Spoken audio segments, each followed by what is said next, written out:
What's that, Skip? Shauno's talking about Supercoach again. Let's go.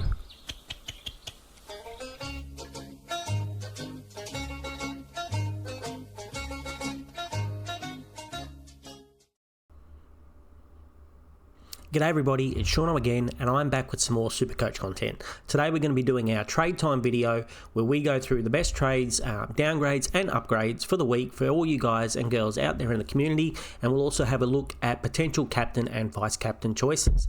If you missed my review video, go back and check that one out. Here's a quick snapshot. We got a score of 2,420, up 1,000 places this week to 9,930. So very happy to see some green arrows. Very nice. Happy with that. Hopefully we can keep that going. Before we move on, don't forget to subscribe. Trying to get to 300 subscribers before the end of the season, so do that. And if you like the video, please leave me a like and a comment down below. Alright, let's get into the team. Alright, so there is carnage this week. We are talking major carnage. So, you have got Jason Horne-Francis went down. Looks like he's probably out for the season, undergone surgery. Nick Martin has gone down. Also looks like an ACL, probably gone for the season as well. Who else we got? Tristan Cherry goes and gets himself suspended in the last quarter, out to round 22 at the moment. Who else have we got? Nick Dacos got bumped around a lot. He's not on the injury list, but he got knocked 3 times in the one match. So, do they rest Nick Dacos? Don't know. So, there's a lot of carnage out there. We'll have a quick look if there's any downgrade options, but I think a lot of people are going to be looking at sideways trades today. So, it's not going to be a long video. Basically, it's going to be whoever you can, afford to do a straight swap from most of those players, because a lot of us don't have trades. People probably thought I was a little bit crazy when you said I thought you should have at least 6 trades coming out of the buys. A lot of people were down to 2, 3 and 4 and saying they thought that was enough. Even at 6 I was a little bit worried. My usual, before the flex, I would like 1 trade per game after I come out of the buy. So that's even 8 trades, which we didn't have this year. Personally, I think we had 5 coming out, and now I've only got, after this week, I've got 2. We're going to undo the changes here for a quick look. You can have a quick sneaky look at what I'm thinking about doing.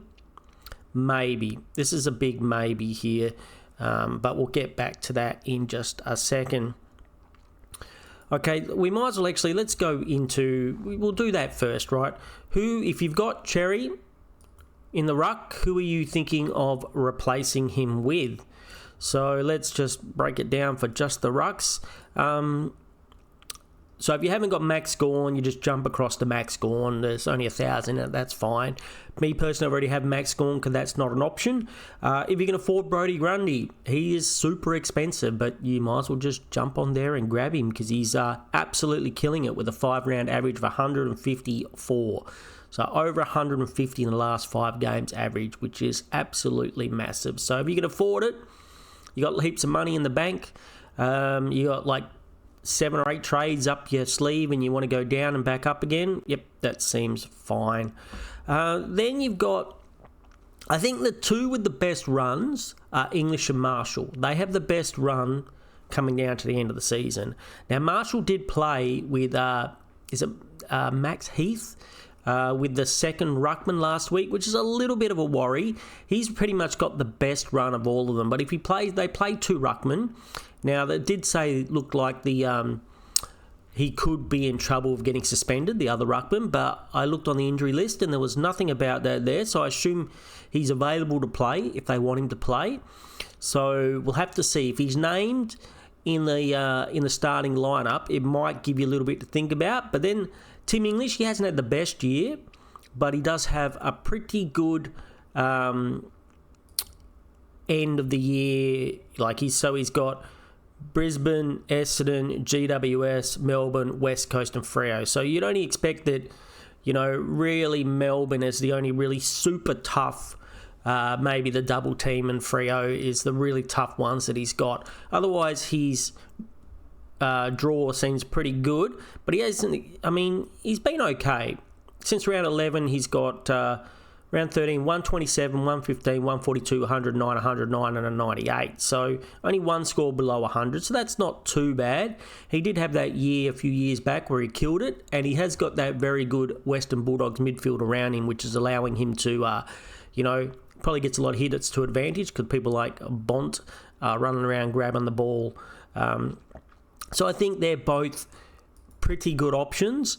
And then, I mean, you can pretty much throw a blanket over the others. You got Cameron, Meek, Nank, Jackson. I still, with Darcy in the team, I think Jackson is still good for 80 to like 120 each week, but probably not getting these massive 150 scores unless Sean Darcy gets left out of the team. So you got Wits as well. He's another one you can throw that blanket over. The only really cheapo option that I can think of is Kieran Briggs.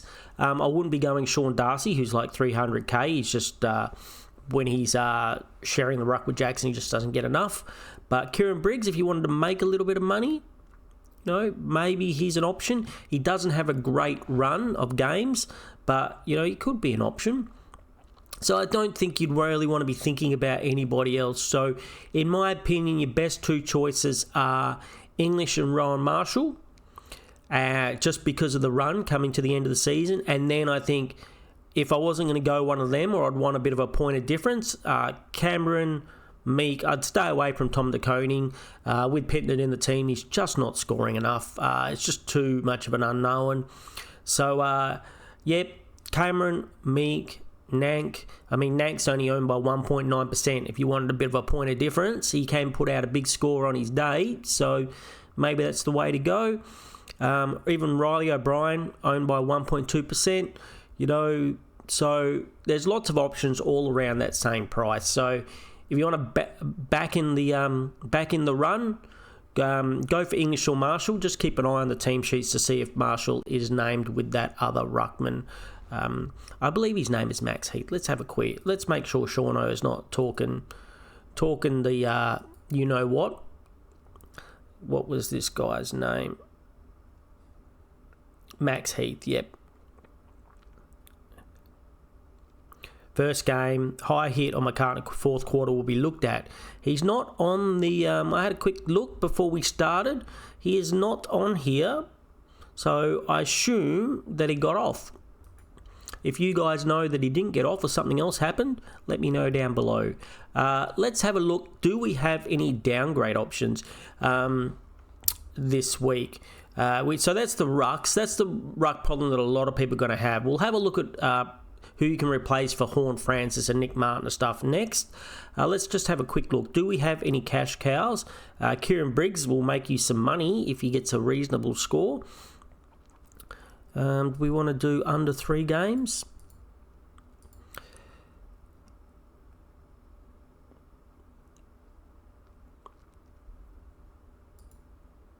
Nobody. Your prediction of nobody making any money? That's unusual. There's the Max Heath guy. I mean, maybe as a forward ruck, he might be an option if he gets a game this week.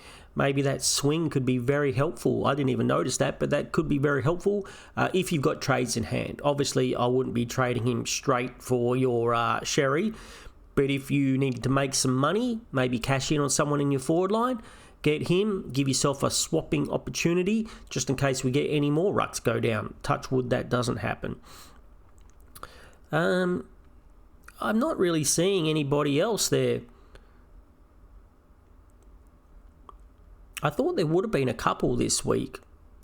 It's just only rucks. Yeah, there we go. That's why we can't see. We're only looking rucks. I thought there'd be a few. So you got Cooper Harvey. Yes, that's right. He looks pretty good. If he's named, in the forward line, could be someone worth going to. He's definitely got the best break even for this round.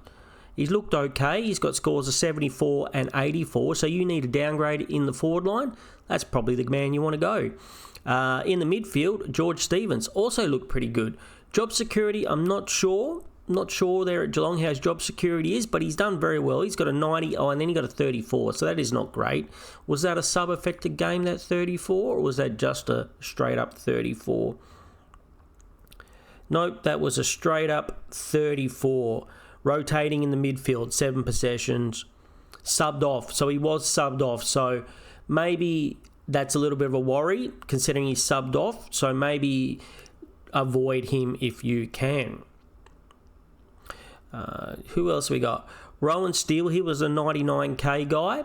So if you want looking for a really cheap cheapie that might play, he's only got 44 and a 39 at scores, but he did only cost 99k. So maybe you just need a midfielder.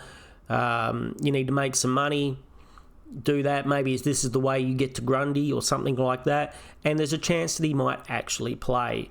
Now there's one more, isn't there? There's the Oscar Adams one. Now defender, if you need a 99k defender, he has scores of 42 and 18. Now let's just check and see, was he the sub? Sorry, I haven't really done my nerd work today. I'm just kind of doing it on the fly. Where is it? Gold Coast. Nope, he was just in defence and he only scored 18 out of the entire match. So that's probably even more worrying than if he was the sub, right? So I'm not too sure of any others crew out there. I mean, Tom Mitchell's very cheap if you needed a cheap one in the midfield. If you needed a dirt cheapie in the midfield. Yeah, so if you know of anybody else that is a potential downgrade for this week, let me know down in the comments down below, and we'll have a chat about them when we do our live videos later on in the week. Let's get back to who are we going to cover all these injuries with. So let's take this out. Let's just do straight up forwards. You've had Horn Francis as a forward. You've got either Nick Martin as a forward. If you can use some swap ability to get around it, that's fine. But otherwise, Horn Francis, what's he worth? About 440, 438. So he's not exactly got lots of money. I would say probably just stick to the more common ones. If you haven't got, Rankine, a Petrarca, we talked about Luke Jackson. If you can afford him in your forward line and you're not afraid of Sean Darcy keeping his score down, even the way he plays now, he's probably still going to get you a reasonable score, but you're paying 600k for a player that could deliver 80s pretty regularly, considering that he's not the main ruckman anymore. McRae still doing probably one of the best. Matthew Kennedy, he has dropped down a bit. He's had a very consistent season to this 23, which we're not too sure why he got such a low score. Maybe if you back him to come back, maybe that's the way to go. Caleb Daniel, I mean, most of us have Daniel and Smith. And then you've got the likes of the Corey Warners, Liam Baker, Zach Bailey's, all these guys. I think I still probably would prefer you go for, and myself, I would prefer to go for some of these mid-forward guys, even Jai Simpkin, over the Jeremy Camerons. I mean, Ben Keys has been good, but you can see he can have a low game. Jeremy Cameron, he can kick a bag of goals. We all know this, but he's a key forward. He can have a low game. Even Luke Parker might be a sneaky option. Graham Myers has been on fire, so he could be the man. If you're looking for the man, he could be the man. On the more expensive side of what's out there, but he has been on fire. Last 5 rounds is a 109 average, so that's pretty impressive, really, from him. I don't think anyone wants to go Shea Bolton anymore. Jack Graham is an idiot. That's why he's not playing. James Peeling got a 36, so I mean, I'd stick to some of those more popular ones. If you're looking for a cheapie, I don't know if there's many cheapies that I'd be considering. Probably maybe Jai Simpkin at 378 is a cheapie that can get a decent score on his day. Let's see as we go on. So since round... he's been a bad run. He got 100 and a few 70s, a few 80s, but he's had a 62, a 73, and a 56 the last few weeks. So he can score, but he's in some bad form. And so, like Ben Keys we were talking about, he he's had a pretty good run until that game. He'd been since round 12 or round 11, 99, 106, 120, 123, then a 45, 101, 58. So he can score okay, and Adelaide do have a good run at the end of the season. They play, they got West Coast and North in the last 4 games. So he could be okay, but maybe not too. So I think that's a bit tricky. I think where's Sean Darcy these days? Is he still... I guess he is still an option too. How cheap did Sean Darcy get down to? Gave us a couple of good games, and then since then hasn't been that great. God, we keep on going down. We can't find him anywhere. All right, let's get Western Bulldogs, 450. So, could be the way to go. Could be another one to go. It's been averaging 95 at the last five games. So it hasn't had a big score, but he's probably due a decent score. So there are some options out there for the forward line. I think the forward line's a bit tricky though. There's no one that really stands out and puts their hand up and says, yes, pick me, besides those standard big boys who most of us probably already got, the Bailey Smiths of the world. So I'm thinking that, it's probably the way to go is just to pick whoever you can afford, really. Pick whoever you can afford, and hopefully they do well for the rest of the season for you. As for defenders, if you had Nick Martin as a defender, you've got a lot of choice in defence. Lots of good value. I don't want to go into this too much, crew. Just pick who you like. Oh, Connor Rozee is the other one we haven't spoken about. So disculated finger, and on the says he's a test for this week, so may or may not play. If it was a broken finger or broken hand, you'd expect he didn't play. Maybe they just don't risk him. Maybe they play him. Have to keep an eye out on the team sheets for that. Could be a disaster for some people with Rozee, Martin, Horne-Francis, and Cherry, and a potential, but I reckon Nick Dacos probably plays. But if he doesn't, it could be real trouble for some people. Jake Sinclair is very cheap at the moment. If you're looking for a bargain, Bailey Dale is also pretty cheap. What a score from Josh Dacos, very well. If you could trust Cheezel, you could go there, also cheap. Lockie Whitfield is almost, I'd say, close to the best choice out of those guys. Whitfield or Sinclair. Sinclair's form lately has been very bad. I think Whitfield... He still has the role. He still can score those big scores for you. So I really like Whitfield as a buy-in this week. Not too many others out there that I really want to talk about. I think they're probably your best options. So we talked about forwards. What about midfielders? So what if you've got Connor Rozee in your midfield, or you wanted to do a little DPP action and get someone in the midfield? Again, get who you can afford. It's going to depend on whether you want a point of difference or if you want to, go with the pack. Brayshaw's come down from 600 cash to 540. You still got Libba still doing very well. Hugh McCluggage has come down a little bit this week. George Hewitt. There's so many options here, like... George Dawson is not much more expensive than what he started the season at. I think he started around 550, so he's been killing it. Ed Richards, all these are all got lots of players around 550, all capable of scoring big hundreds. So, if you want, Noah Anderson's been brilliant. He's a little bit more expensive. Got Caleb Sarong, who's been playing very well lately. Matt Rowe's been killing it since I got him at about 470, so very happy with that. Don't know if I'd pay 600 for him though. You got Lockie Neal's only 516, so there's lots of bargain options, and there's lots of options where, if you wanted to pay up, if you haven't got Butters or Bont and you want to pay up for them, well then fair enough. So I don't think we need to go into it too much. You get who you can afford and who you want. I think the most important one is the ruck one where, what are you guys doing? Are you going to hold Cherry to round 22? That's only leaves like 2 games. Well, he's only a couple of games away from the end of the season then. So I guess it depends on how many trades you've got and what you're going for. With me, I'm going for my leagues, and if I don't replace him, there's a good chance that someone might beat me. And I looked at my matchups coming up, and actually the teams up against actually were pretty lucky like I am. They don't have Horn Francis and they don't have Nick Martin. So most of us are just looking to get a replacement for Sherry.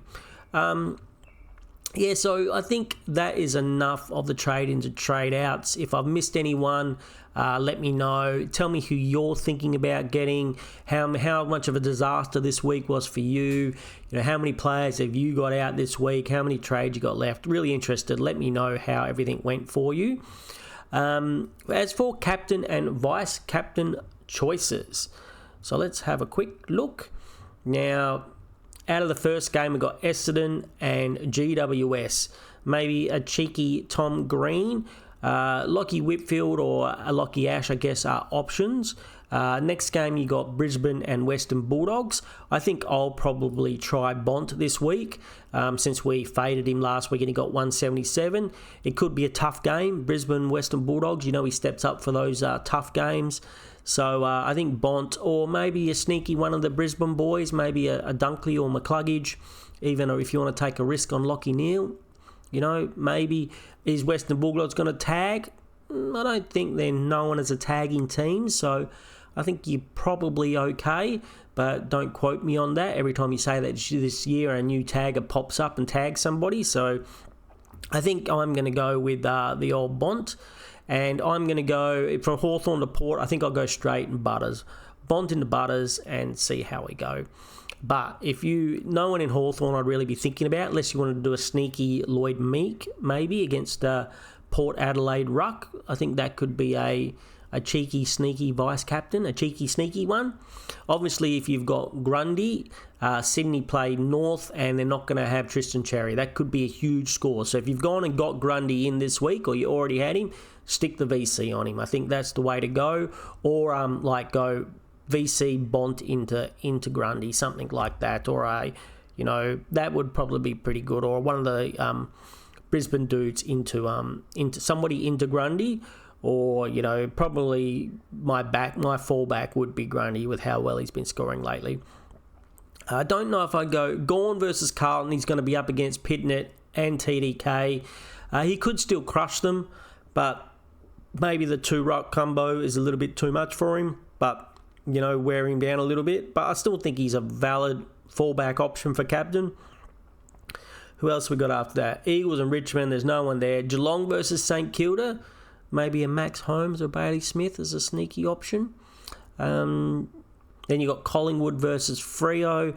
With all the knocks Dacos got last week, I think I would stay away from Dacos just because he might be a late out. And he was knocked around last week and he was moved forward and back to get him out of the midfield because he was, finding it a bit rough. And maybe he's still a bit sore this week. So I'll probably avoid Dacos as a VC or a captain choice this week. Collingwood versus Freo over there. I think I'd probably avoid both the Freo boys too, just because it could be a tough match. If I was going to pick one, obviously I'd pick Brayshaw, but who knows how that game's going to go. They could put up a really good performance, or it could be a bit of a beating, and who knows, they might even win. So it could be. It's a very iffy one. I think there are a lot safer choices.